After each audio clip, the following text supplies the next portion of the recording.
সবেমাত্র ক্লাস 9 শেষ করে ক্লাস 10-এ উঠলাম। লেখাপড়ায় খুব ভালো না হলেও মোটামুটি আছি। আমি মানিক, আব্বু আম্মুর দ্বিতীয় সন্তান। আরে না না, আমি তো প্রথম। ছোট বোন মনিরা। ছোট থেকে আব্বু আম্মুর কড়া শাসনের ওপর বড় হয়েছি। সবসময় একই কথাই বলতো আম্মু। কখনো যদি কিছু শুনি তাহলে সোজা বাসা থেকে বের করে দিব। আশেপাশে মানুষ সুযোগের অপেক্ষায় থাকে কি নিয়ে আমাদেরকে ছোট করবে। আমরা মধ্যবিত্ত পরিবারের মানুষ, এমন কিছু করিস না। আমরা সবার সামনে যেন মুখ দেখাতে লজ্জা পাই। আম্মুর এই কথা শুনে আমি আজও সিঙ্গেল। অনেক মেয়েকে পছন্দ হয়, কিন্তু সাহস হয়ে ওঠে না আম্মুর কথা ভেবে। আমার একটা মেয়েকে খুব পছন্দ, আমার ক্লাসমেট রানী। ওরাও আমাদের মতো মধ্যবিত্ত পরিবার। কিরে মামা, ক্লাসে যাবি না? কি এত ভাবছিস? নজরুল স্যারের ক্লাস, এখন চল। সুজন আর আমি ক্লাসে চলে আসি। দুজনেই আমার ফ্রেন্ড। সুজন আমার বেস্ট ফ্রেন্ড। পেছনে গিয়ে দুজনে বসে পড়ি। এই দুইটা ছেলে সবার ক্লাসে আসবে, আবার সবার আগে ক্লাস থেকে বের হয়ে যায়। দুজনকেই আমি চিনি, কিন্তু কখনো কথা হয়নি। আমি রানী, আব্বু আম্মুর একমাত্র মেয়ে। আব্বুর বাজারে একটা দোকান আছে, সেই দোকান থেকে যা আয় হয় তাই দিয়েই আমাদের সংসার আর আমার লেখাপড়া চলে। স্যার ক্লাসে আসলে সবাই ক্লাসে মনোযোগ দেয়। এক এক করে 4 ক্লাস শেষ হয়ে যায়, কিন্তু ছুটি হয়নি। টিফিন দিয়েছে। আরও 2টা ক্লাস করে বাসায় যেতে হবে। ক্লাস শেষ করে বের হয়ে চলে আসি শফিক মামার দোকানে। কি খাবি তুই? পুরি আর সিঙ্গারা। কেন, তুই কি অন্য কিছু খাবি নাকি? অন্য কিছু খাবো কেন? আচ্ছা মামা, 2টা পুরি আর 2টা সিঙ্গারা দাও। এখানে এখন প্রচুর ভিড়। এই গরমে এখানে বসে খাওয়া সম্ভব নয়। খাবার নিয়ে চল, স্কুলের পুকুর পাড়ে চলে যাই। মামা প্লেট দিও না, প্যাকেট করে দিয়ে যাও। বান্ধবীরা মিলে শফিক মামার দোকানে এসেছি। মানিকা সুজন দাঁড়িয়ে আছে। গিয়ে সুজন ভাইকে ডেকে বলি, সুজন ভাই একটু শুনবেন? দোস্ত তুই যা, আমার গার্লফ্রেন্ড এখানে আছে। কোনো মেয়ের সাথে কথা বলতে দেখলে রাগ করবে। ডেকেছে তোকে, আমি কেন যাব? প্লিজ দোস্ত, মনে হয় খাবার নিতে এসেছে। এখানে অনেক ছেলে আছে, তাই আসছে না। কি আর করার, আমি রানীর সামনে গিয়ে বলি, বলুন কেন ডেকেছেন? আসলে এখানে অনেক ছেলেরা, যদি আমাদের টিফিনটা এনে দিতেন। টাকা দিন, আর কি কি আনবো বলুন। এই নিন, এখানে 100 টাকা আছে, 10টা পুরি আর 10টা সিঙ্গারা। আমি টাকা নিয়ে শফিক মামাকে বলি পুরি আর সিঙ্গারা প্যাকেট করে দিতে। আমাদের আর ওদের খাবার একসাথেই দিয়ে দেয়। ওদের প্যাকেট ওদের হাতে দিয়ে দুজনে চলে আসি স্কুলের পুকুর পাড়ে। গাছের নিচে বসে 2 বন্ধু গল্প করছি আর খাচ্ছি। বান্ধবীদের নিয়ে ক্লাসে এসে প্যাকেট খুলে সবাই খেতে থাকি। জানালা দিয়ে বাহিরের দিকে তাকিয়ে দেখি সুজন ভাই আর মানিক পুকুরের পাড়ে বসে খাচ্ছে আর হাসাহাসি করছে। খাওয়া শেষ করতেই রনি এসে বলে ছুটির পর ক্লাস 9-এর ছেলেদের সাথে ক্রিকেট ম্যাচ আছে। ওরা নাকি আমাদের চ্যালেঞ্জ করেছে। ঠিক আছে, ছুটির পর মাঠে থাকবো। বাজি হবে নাকি এমনি? রনি বলে 7 আপ বাজি হবে। আমি ঠিক আছে বলে সুজনকে নিয়ে ক্লাসে চলে আসি। নিজেদের জায়গায় গিয়ে বসে পড়ি। সুজন ভাই, শুনলাম আপনারা নাকি 9-এর ছেলেদের সাথে ক্রিকেট খেলবেন। রনি বললো ওরা নাকি খেতে চেয়েছেন। মানিক ভাই, আপনি খেলবেন নাকি? শুনেছি আপনি নাকি খুব ভালো ক্রিকেট খেলেন। আমাদের গ্রামে যে কোনো ম্যাচেই রনিকে ডাকেন। আজ ছুটির পর থেকো, তাহলে দেখতেও পারবে। আমাদের ক্লাসের সম্মানের বলে কথা, থাকতে তো হবেই। এর মধ্যে ঘন্টা বেজে যায়। টিফিনের সময় শেষ হয়ে যায়। সবাই ক্লাসে চলে আসে। বাকি 2টা ক্লাস শেষ করে স্কুল মাঠে চলে আসি। সব ক্লাসের ছেলেমেয়েরা বসে আছে, স্যাররাও কেউ যায়নি। আমাদের ক্লাসের 11 জন বাছাই করে নেওয়া হয়েছে। এর মধ্যে টস হয়ে যায়। ওরা টসে জিতে ব্যাটিং করে। প্রথম ওভারে বল করার জন্য আমাকে বলে ডাকা হয়েছে। ওভার শেষ করি। উইকেট না পেলেও ভালো বল করেছি। 1 ওভার করে করে 15 ওভার শেষ হয়ে যায়। ওরা 7 উইকেটে 125 রান করে। জেতার জন্য 126 রান প্রয়োজন। আমাদের পক্ষ থেকে আমি আর রনি প্রথমে ব্যাটিংয়ে নামি। 126 রান 15 ওভারে বেশি নয়, দেখে দেখে খেললে হয়ে যাবে। রনি ঠিক আছে বলে আমি স্ট্রাইকে আছি। সবাই মানিক মানিক বলে চেঁচাচ্ছে। আমি লেখাপড়ায় মোটামুটি হলেও ক্রিকেটে অলরাউন্ডার। প্রথম ওভারই 4 ছক্কা। 12 ওভারে আমরা ম্যাচ জিতে যাই। রনি আর আমি ম্যাচ জিতিয়ে নেই। বন্ধুরা এসে আমাকে কোলে তুলে লাফাতে থাকে। যেমন শুনেছি তার থেকেও তো ভালো খেলে। সবাই নাচানাচি করছে। আস্তে আস্তে সবাই বাসার দিকে চলে যেতে থাকে। আমিও বান্ধবীদের সাথে বাসায় চলে আসি। দোকানে এসে আমি আর সুজন 2 লিটার 7 আপ নিয়ে বাসায় চলে আসি। সুজন আর আমার বাসা কাছাকাছি। বাসায় আসতে আম্মু বলে, কি রে, আজ বাসায় আসতে এত লেট হলো কেন? ম্যাচ ছিল আম্মু, তাই খুব ক্ষুধা পেয়েছে। মুনিরা কোথায় আম্মু? তোর ভাবির সাথে বসে আছে। আচ্ছা, গিয়ে হাত মুখ ধুয়ে আয়। আমি স্কুল ব্যাগ রেখে ওয়াশরুমে ফ্রেশ হতে চলে যাই। আর আম্মু এসে যেই ভাবির কথা বললো সে আমার চাচাতো ভাইয়ের বউ। রুমে এসে হাত মুখ মুছে খাবার খেয়ে রুমে এসে খাবার খেয়ে নেই। সন্ধ্যা হয়ে যাচ্ছে, এখন আর বাসা থেকে বের হবে না। একটু পর মাগরিবের আজান দিবে, নামাজ পড়ে এসে পড়তে বসবে। আমি ঠিক আছে বলে রুমে এসে বসে আছি। ইচ্ছে করছে বাইরে যেতে, কিন্তু আম্মু তো নিষেধ করে দিল। একটু পর মাগরিবের আজান হলে মসজিদে চলে আসি নামাজ পড়তে। নামাজ পড়ে পড়তে বসি, হঠাৎ মানিকের কথা মনে পড়ে। আচ্ছা, ছেলেটি কি ভীতু নাকি লজ্জা পায়? কোনো মেয়ের সাথে কথা বলতে দেখি না, সবসময় বন্ধুদের সাথে বসে থাকে আর ক্লাসে এসে ক্লাস করে। এসব ভাবছি আর একা একা হাসছি। কিছু সময় পর পড়ায় মনোযোগ দেই। নামাজ শেষ করে সোজা বাসায় চলে আসি। আম্মু পড়তে বসতে বলে, রুমে এসে বই নিয়ে বসে পড়ি। কিছু সময় পর ছোটো বোন এসে বলে ওকে কিছু অঙ্ক বুঝিয়ে দিতে। ছোটো বোন এবার ক্লাস 5-এ পড়ছে। আমি মুনিয়াকে কিছু অঙ্ক বুঝিয়ে দেই। মুনিয়া আমার গালে চুমু দিয়ে ধন্যবাদ দিয়ে ওর রুমে চলে যায়। রাত 10 এখন। আম্মু খাবারের জন্য ডাকে। রুম থেকে বের হয়ে খাবার নিয়ে রুমে চলে আসি। 4 জন একসাথে রাতের খাবার খেয়ে নেই। রুমে গিয়ে ঘুমিয়ে পড়বে, মোবাইল নিয়ে বসে যেন না থাকা হয়। এটা আমার প্রতিদিনের ডায়লগ। 10:30 বাজলে আমাদের বাসায় আর কারো জেগে থাকার পারমিশন নেই। যে যার রুমে গিয়ে ঘুমিয়ে পড়ি। খাবার খেয়ে কিছু সময় আব্বু আম্মুর সাথে গল্প করে রুমে এসে ঘুমিয়ে পড়ি। পরের দিন সকালে ঘুম থেকে উঠে ফ্রেশ হয়ে নাস্তা করে স্কুলে যাবার জন্য বাসা থেকে বের হয়ে হাঁটছি। মাঝ রাস্তায় মানিক আর সুজন ভাই এর সাথে দেখা হয়ে যায়। কেমন আছেন আপনারা? আলহামদুলিল্লাহ ভালো। তুমি কেমন আছো? আমিও ভালো আছি। আপনি তো খুব ভালো খেলেন, কাল তো সবাই আপনার কথাই বলছিল। আমার খেলা কম বেশি অনেকে দেখেছে, আপনি বাকি ছিলেন। হঠাৎ পিছন থেকে সুজনকে ওর গার্লফ্রেন্ড ডাকে। সুজন চলে যায়। আমি আর রানী হাঁটছি। কেমন আনইজি ফিল হচ্ছে। আচ্ছা, আমরা তো একই ক্লাসে পড়ি, তাহলে আমরা ফ্রেন্ড হতে পারি না? হ্যাঁ, কেন নয়, আজ থেকে আমরা ফ্রেন্ড। আমরা সমবয়সী, তাই আপনি করে না বলে তুমি করে বলতে পারি। ঠিক আছে, তুমি করেই বলবো। আবার দুজনেই চুপ। কি বলবো তাই তো খুঁজে পাচ্ছি না। কিছু সময়ের মধ্যে স্কুলে চলে আসি। দুজনে একসাথে ক্লাসে এসে যে যার জায়গায় বসে পড়ি। ক্লাস শুরু হতে এখনও 30 মিনিট বাকি। সুজন এখনও এসে পৌঁছায়নি। গার্লফ্রেন্ডের সাথে কি করছে কে জানে। ক্লাসরুম থেকে বের হয়ে মাঠের একপাশে বসে আছি। সুজন এসে পাশে বসে বলে, কি রে, রানীর সাথে ভাব হয়ে গেছে নাকি? ধুর কি যে বলিস না, 20 মিনিটের রাস্তায় 4টা কথা বলেছি। তুই এত ভীতু কেন? ভালোবাসিস বলে দে। আম্মুর গানে এই কথা গেলে আমাকে বাসা থেকে বের করে দিবে। আব্বে শালা, বাসায় কেন জানবে? আমি যে প্রেম করি বাসায় জানে? এটাও ঠিক। আচ্ছা, আর কিছুদিন যাক। আজকে মাত্র ফ্রেন্ড হলাম। আজ ফ্রেন্ড, কাল গার্লফ্রেন্ড। দুই বন্ধু একসাথে হেসে দেই। ক্লাসের দিকে তাকিয়ে দেখি রানী আমাদের দিকে তাকিয়ে আছে। আমি হাসি থামিয়ে সুজনকে বলি, রানী এইদিকে তাকিয়ে আছে, মনে হয় বুঝে গেছে আমরা ওকে নিয়ে কথা বলছি। এত অন্তর্যামী, আমাদের কথা কি করে জানবে? তোকে পছন্দ করে তাই তাকিয়ে আছে। তোকে কে বললো রানী আমাকে পছন্দ করে? আমার মন বলছে তুই ওকে চিঠি লিখতে পারিস। পরে স্যারের কাছে দিয়ে দিক, আর আম্মুর কাছে বিচার যাক। এসব এখন বাদ দে, চল, ক্লাসের সময় হয়ে গেছে। দুজনে উঠে চলে আসি ক্লাসে। 4 ক্লাস পর টিফিন। আমি আর সুজন বসে আছি, সবাই বাইরে যাচ্ছে। পাশে তাকিয়ে দেখি রানী বসে আছে। বন্ধু তুই একা কথা বল, আমি গেলাম। শালা বলেই কেটে পড়ে। আমি রানীকে বলি, এখনও বসে আছো যে? তোমার বান্ধবীরা চলে গেল, টিফিন করবে না? আজকে নতুন বন্ধুর সাথে খাবো, তুমি গিয়ে টিফিন নিয়ে আসো। এই নাও টাকা। আজকে আমার পক্ষ থেকে টিফিন, তুমি আরেকদিন দিও। না করতে পারবে না কিন্তু। আমি ঠিক আছে বলে দোকানে এসে টিফিন নিয়ে ক্লাসে চলে আসি। রানী আর আমি বসে টিফিন করছি। অনেকে টিফিন নিয়ে ক্লাসে চলে এসেছে। কেমন জানি লাগছে, সবাই কেমন করে তাকিয়ে আছে। আচ্ছা, এরা আমাদের সম্পর্কে কী ভাবছে বলো তো? যা খুশি ভাবুক, আমাদের কি।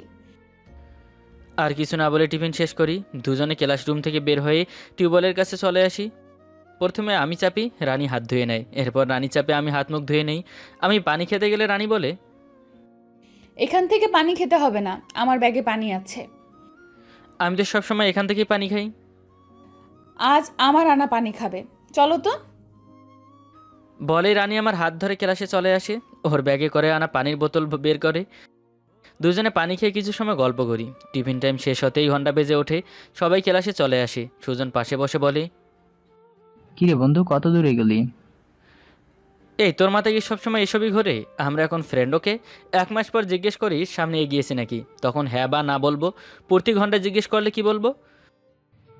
5 বছর একসাথে পড়েছি, আজও তুই সিঙ্গেল রয়ে গেলি।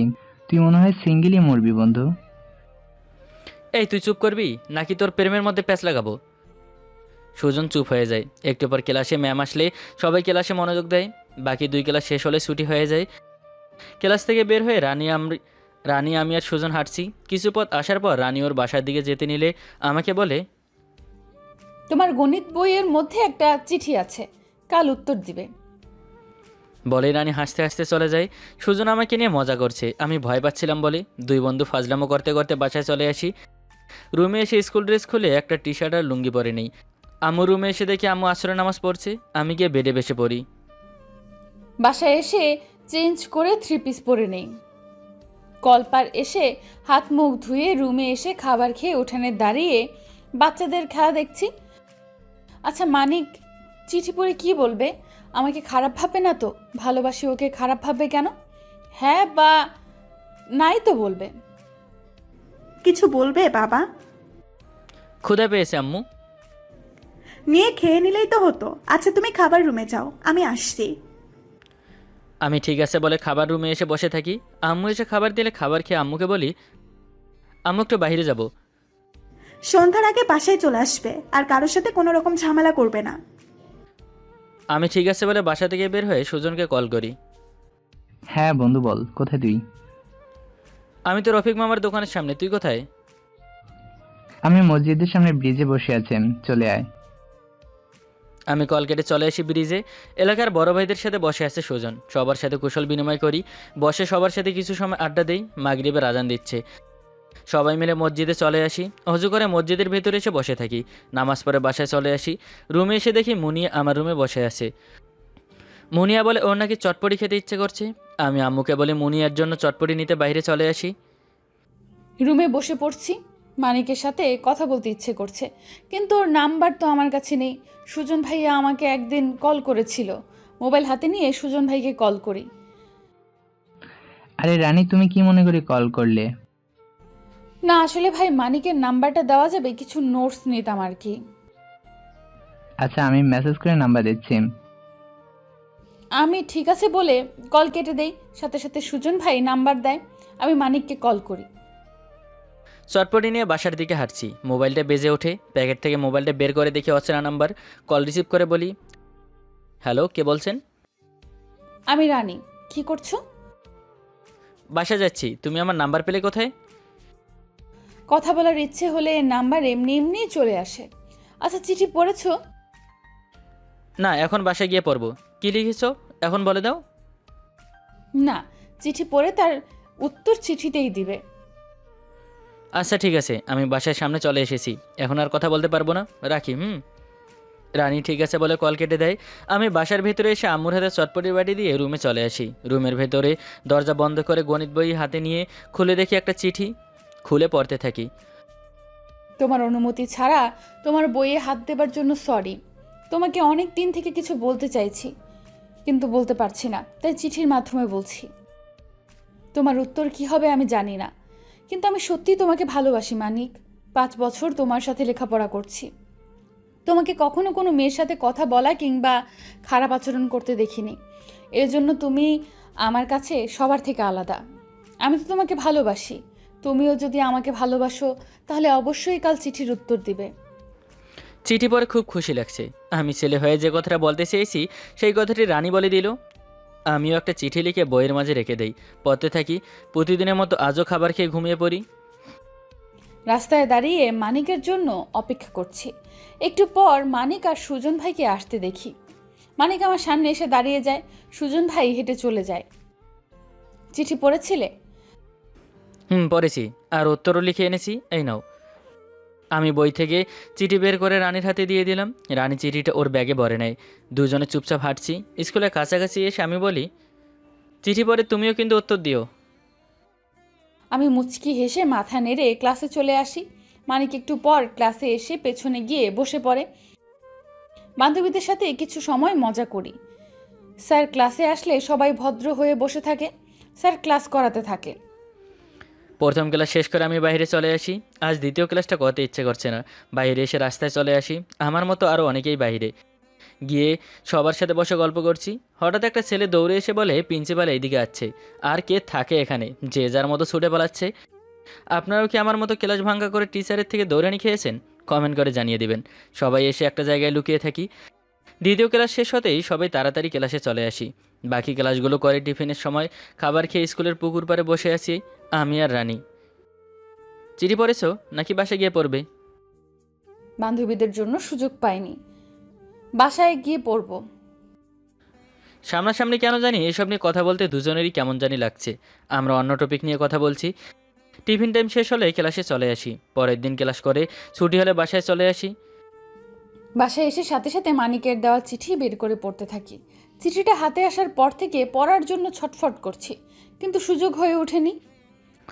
আমিও তোমাকে অনেক আগে থেকেই ভালোবাসি, কিন্তু কখনো সাহস হয়ে ওঠেনি। আর তাছাড়া আমি সবসময় ভালোবাসা থেকে দূরে থেকেছি। ভালোবাসলে নাকি কষ্ট পেতে হয়, রাত জেগে চোখের পানি ফেলতে হয়, তাই এইসব থেকে নিজেকে দূরে রেখেছি। কিন্তু তোমাকে নিয়ে আমার মনটা ভাবতে চায় প্রতিনিয়ত। তোমাকে দেখতে চায় আমার চোখ দুটি সারাক্ষণ। তোমার জন্য আমি জীবন দিয়ে দিব এমনটা বলবো না। তোমার জন্য ৭ সাগর পাড়ি দিতে পারি তাও বলবো না। কিন্তু যদি ভালোবাসার প্রশ্ন তোলো, সত্যি বলছি, তোমায় আমি অন্য কারো হতে দিব না। এখন থেকে চিঠিতে নয়, মোবাইলে কথা হবে। চিঠিটা বুকে জড়িয়ে হাসতে থাকি। আমার ভালোবাসার মানুষটাও আমাকে ভালোবাসে। চিঠিটা যত্ন করে বইয়ের মধ্যে রেখে চেঞ্জ করে গিয়ে ফ্রেশ হয়ে খাবার খেয়ে ভাবিদের সাথে বসে গল্প করতে থাকি। বন্ধুদের সাথে আড্ডা দিয়ে বাসায় এসে পড়তে বসি। রাতে খাবার খেয়ে শুয়ে পড়ি। মোবাইল হাতে নিয়ে রানীকে কল করি। হ্যালো, কি করছো? ডিনার হয়েছে? শুয়ে আছি ডিনার করে। তুমি করছো? তোমার ডিনার হয়েছে? হয়েছে। আমিও শুয়ে আছি। তুমি আমার মতো ফিসফিস করে কথা বলছো কেন? পাশের রুমে আব্বু আম্মু ঘুমাচ্ছে তাই। চিঠি পড়েছো? পড়েছি। মানিক কখনো আমাকে ভুলে যাবে না তো? ভুলে যাওয়ার জন্য ভালোবাসি বলিনি, কথা দিলাম যতই ঝড় তুফান আসুক তোমাকে ছেড়ে কখনোই যাব না। আমিও তোমাকে ছাড়তে পারবো না কখনো। আমার সুখে থাকার আশা তুমি। আচ্ছা, কাল তো আবার ক্লাস আছে, এখন তাহলে ঘুমিয়ে পড়ো। আম্মু তাড়াতাড়ি ঘুমানো অভ্যাস করে দিয়েছে, খুব ঘুম পাচ্ছে। আচ্ছা শোনো, কাল তাড়াতাড়ি স্কুলে চলে আসবে। আমি ঠিক আছে বলে কল কেটে ঘুমিয়ে পড়ি। পরের দিন তাড়াতাড়ি স্কুলে চলে আসি। রানী আমার আগেই চলে এসেছে। ক্লাসে বই রেখে দুজনে স্কুলের পেছনে বাগানে চলে আসি। পাশাপাশি হাঁটছি দুজন। মাঝে মাঝে দুজনের আঙ্গুলে ছোঁয়া লাগছে। একসময় আমি রানীর হাত ধরে ফেলি। রানী মুচকি হাসে। দুজনে ক্লাস শুরু হওয়ার একটু আগে ক্লাসে চলে আসি। এইভাবেই শুরু হয় আমাদের ভালোবাসা। দেখতে দেখতে কেটে যায় 11টা মাস। আমাদের সম্পর্কের মাঝে একটু ফাটল ধরেনি এই 11 মাসে, বরং আমাদের ভালোবাসা একে অপরের প্রতি আরও বেড়েছে। আজ আমাদের বিদায় অনুষ্ঠান। 3 মাস পর আমাদের এসএসসি এক্সাম। আমাদের স্কুল জীবন প্রায় শেষ। সবাই বসে আছি স্কুল মাঠে। স্যারেরা এক একজন করে কিছু কথা বলে যাচ্ছে। ক্লাস নাই আর 8-এর ছেলেমেয়েরা আমাদের বিদায় নিজের অনুভূতি শেয়ার করছে। আরও বেশ কিছু সময় অনুষ্ঠান চলবে। আমি রানীকে মেসেজ করে স্কুলের পিছনে আসতে বলে উঠে সেখানে চলে আসি। একটুবার রানী এসে বলে, কি হলো, এখানে আসতে বললে? আজ স্কুল জীবনের শেষ দিন, সামনে এক্সাম, আবার কবে দেখা হবে কে জানে। আম্মু তো এখন কোথাও যেতেও দেয় না, সারাক্ষণ পড়তে হচ্ছে। রানী আমাকে জড়িয়ে ধরে, দুজনকে জড়িয়ে ধরে থাকি কিছু সময়। আমাকে তুমি ভুলে যাবে না তো মানিক? তোমাকে ভুলে গেলে আমি যে নিজেকে ভুলে যাব। তোমার প্রতিটি শ্বাস প্রশ্বাস জুড়ে যে এখন শুধুই তুমি। আমাকে একটা কিস করবে? বলেই রানী লজ্জায় মাথা নিচু করে ফেলে।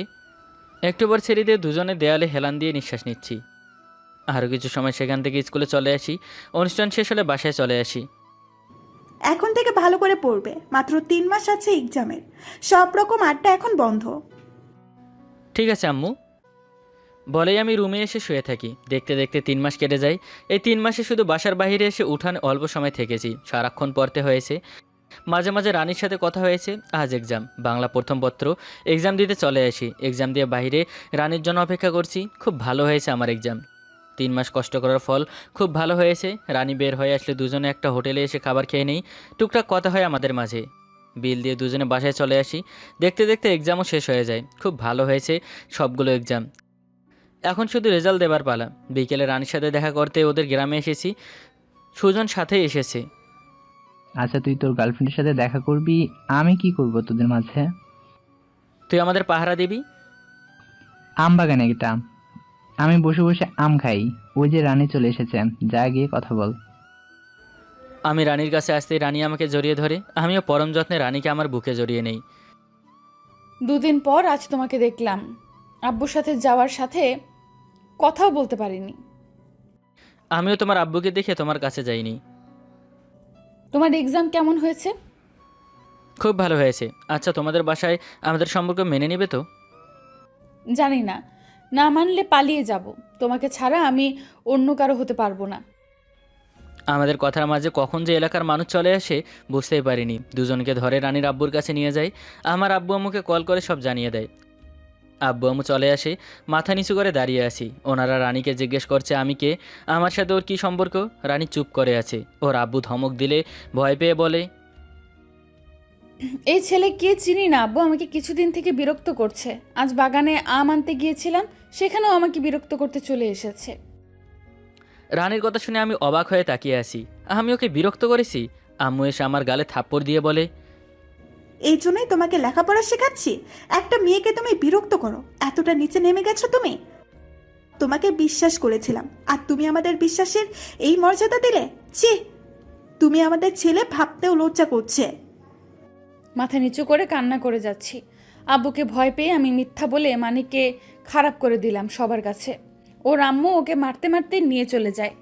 আমি দৌড়ে রুমে এসে দরজা বন্ধ করে কান্না করছি। কি হবে আমাদের ভবিষ্যতে? আমি কখনো সত্য জানতে পারবো? কেন রানী আমার সাথে এমন করলো? নাকি এতদিন শুধু আমার সাথে ভালোবাসার অভিনয় করেছে? জানতে হলে আমাদের সাথেই থাকুন। ধুলাবালি অফিসিয়াল চ্যানেলে সাবস্ক্রাইব করে আমাদের পাশেই থাকুন। ভালোবাসা অবিরাম।